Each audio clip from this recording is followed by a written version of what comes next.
Day 1, today's day 2. Going into the day 2 of GDPI, mock GDPI, what are your expectations from the students and the alumni who are coming to conduct it?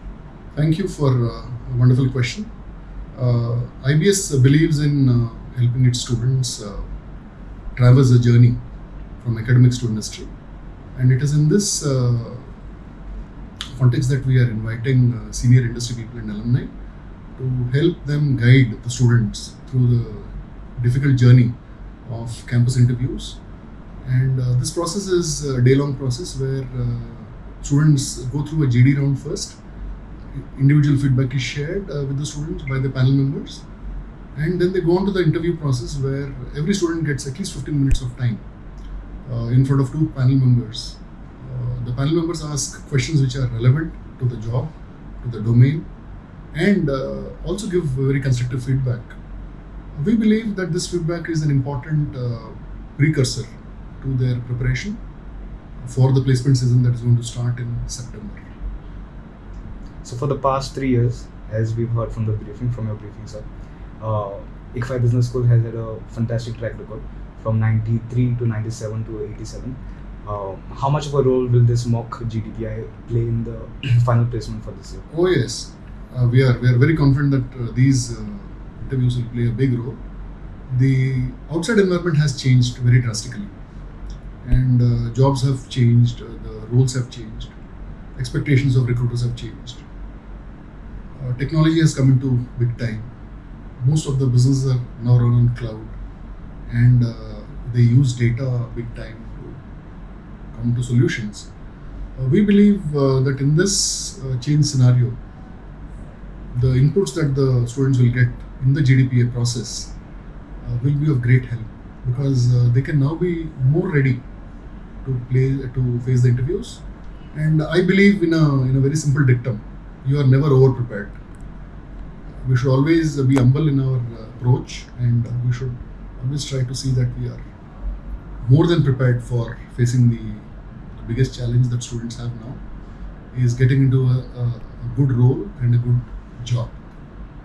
So in your briefing to the faculty members, so you mentioned the point of clarity, lack of clarity from some of the students. Yes. So could you elaborate about the points? I was referring to the conceptual clarity.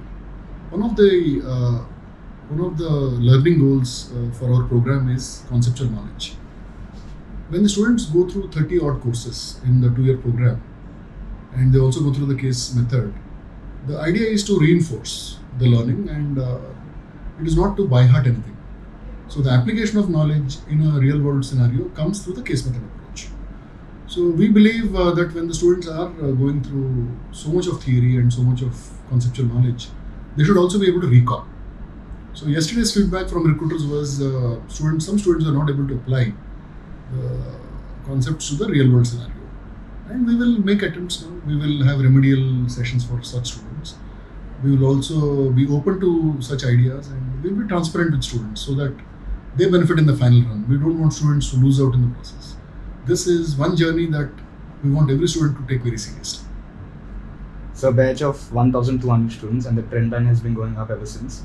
What are your expectations for this year's? Oh yes, I believe everybody should get placed and will get placed, provided they do their homework very diligently. And I'm sure many students realize this responsibility. They're not here for a 2-year program just to while away their time, or just to ensure that some randomness takes over their careers. We want them to be very clear, be very planned in their approach, be very systematic and very structured when they prepare. And if they do their homework, groundwork properly, I don't see any reason why they should not be shortlisted in good companies. They will get through good companies. At least that's my expectation. Let us see. Beyond this, I think the economy is showing some positivity in certain areas, and I'm sure newcomers also will come to hire from the campus, new recruiters. Existing recruiters will anyway come, and I'm hopeful that we will be more than prepared for this. So just a general question to end up the interview. Thank you so much for your time. I've been speaking to industry experts outside, so I want you to represent as an expert as well into the placement. And there's a general question going around in the industry today that technology and AI are going to replace jobs. What are your views about it? Yeah, I mean, I'll go back to that to the same response that many experts will give you. AI will not replace jobs. People who don't know AI will be replaced.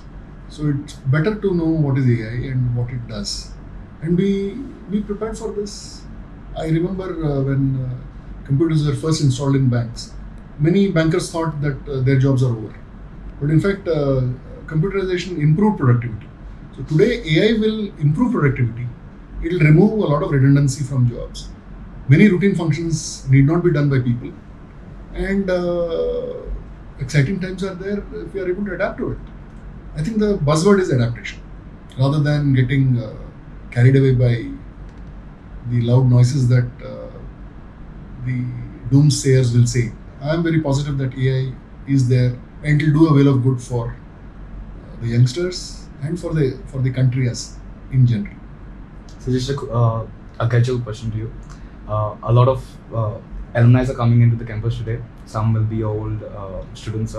How good does it feel to connect back to them? Excellent. I mean, 22,000 plus alumni for IBS Hyderabad, and so glad to see, because I started teaching here in 2008, and the first batch that passed out was 2009. I saw them. So I have been teaching in the last 15 years, 15 batches of 1,000 students each. That's about 15,000 students I have seen very closely. And when I see them back in campus, it gladdens my heart. They are doing so well. And it is these students who are like you. I mean, they came to the campus fresh from college, not knowing where to go. But today, when I see them in decisive roles and senior positions, what else can a teacher ask for? So I'm so happy that they're doing well, and we will connect to them more aggressively now as we go on. Maybe we'll meet them batch by batch. And I hear every batch, at least 100 students are there in Hyderabad. From every batch, at least 100 students who are in a WhatsApp group now. So we will schedule meetings with them. We'll invite them to college. Maybe some of them who are qualified can also join as professors of practice if they are interested. So we are going to engage with them very aggressively. Thank you so much, sir, for your time.